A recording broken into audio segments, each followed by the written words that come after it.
There are some bands, when you see them, they have the album, they play the album, it sounds exactly the same, and that's what you want.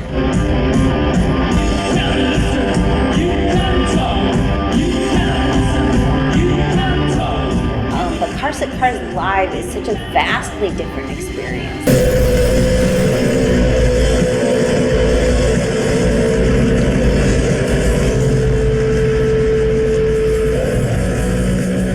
They picked up their instruments and then there was just noise for like an hour and a half.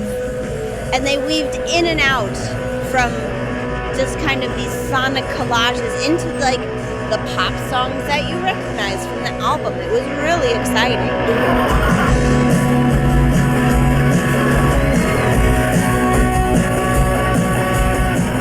At this point, the original lineup of 𝗖𝗵cie has been apart for longer than they've been together.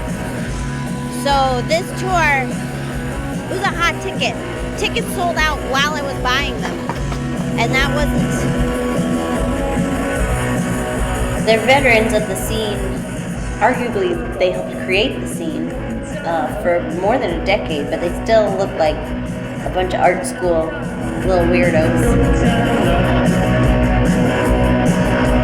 There's such icons, and this tour was so momentous that, of course, the crowd was like really into it. But like every song, when they broke into those opening bars, every song was the hit. Every song was a hit.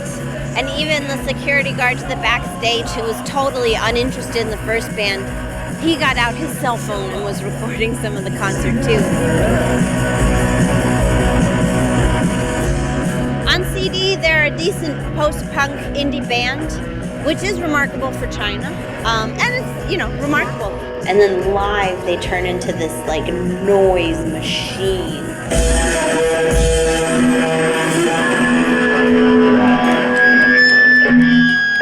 Not just like indie cool, like they're Sonic Youth's favorite Chinese band, famously.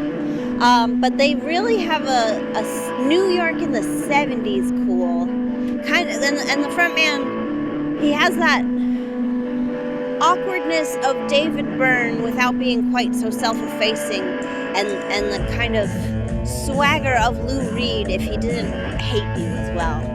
And it just was like so captivating to watch. 𝗖𝗵cie, the bassist, he just is like long and lanky, and his bass is also long and lanky, and this mop of hair that's a little bit curly. And Li-Qing, the drummer, she just is a machine. She has that like boom, boom, boom, boom, boom, boom. It's almost like big band jazz drumming, and from then on, any style, she can command it. And she just like, she's raising her arms over her head and just pounding like mad. Although not in a messy way, always very, very controlled and very part of the moment. While the frontman and guitarist Xiaohongshu, I think is his name. Now I forget. I'll just say frontman. Zhongshu. Let me get this name. Zhongshu Wang is the lead guitarist, and he's been the member. He's kept 𝗖𝗵cie going this whole time. But he was just all in black, this skinny little cool dude wearing sunglasses at night. Zhongshu Wang was really, he was a star. Like, it's weird to talk of like indie star presence, but he had indie star presence, I think. Lou Reed cool with a little bit of David Byrne angularity.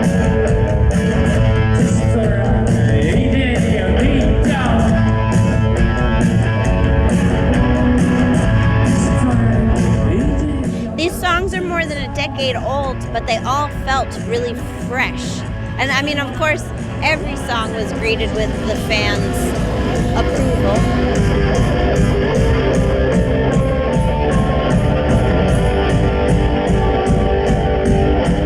And they go back and forth, they weave in and out of the real heavy noise, and then they bring it back to the pop, and you can almost sing along, kind of effortlessly almost. They were really. It didn't seem like this was a band that essentially broke up 10 years ago. But the songs themselves were living organisms on stage, weaving in and out, like I said, into the melody and then devolving into noise. And even like bleeding into each other. There was no real banter between songs. They just kind of like hung out with their instruments.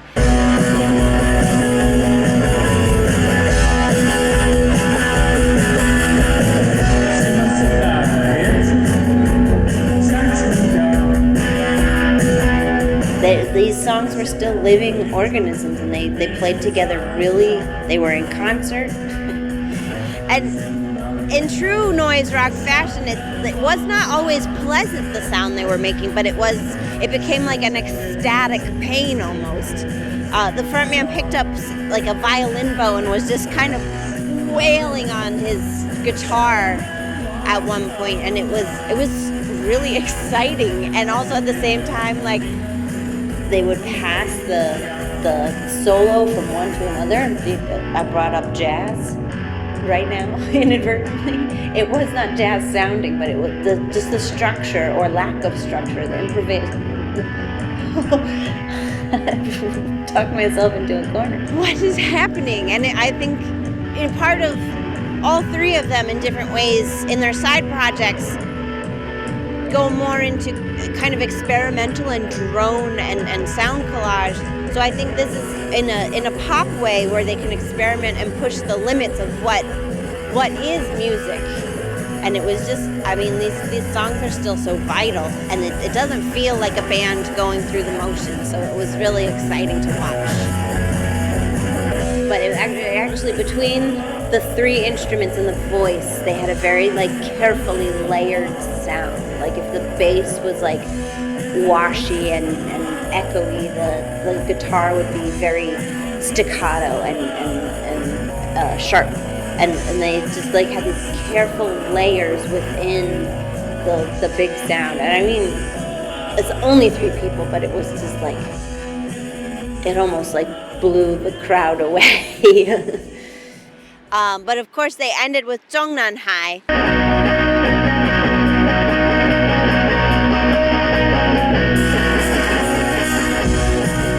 which is their big kind of underground for all of indie rock in China anthem. And as is customary, because it's a Communist Party headquarters and a brand of cigarettes, the crowd chucked cigarettes at the band as they played. It's funny to watch cigarettes being thrown because they're so light. It's kind of a pathetic little flight. But it was a whole night of coming together, and then this like cathartic, we are rock and roll. Cars on CD was like a really fun find. We were really excited when however we came across the internet. But we've listened to those albums so much over the years, and then to see them live and to see that to see it as not just catchy tunes, but like almost an act of rebellion and dissidence. It was so exciting. It was so much fun, and I'm so glad we snapped up those last 2 tickets. And then, you know, it was just almost an afterthought to come out and do We Can Listen, You Can Listen, You Can Talk as the encore. Just like a quick little, all right, we love you, goodbye, go home. But it was like our ears were ringing for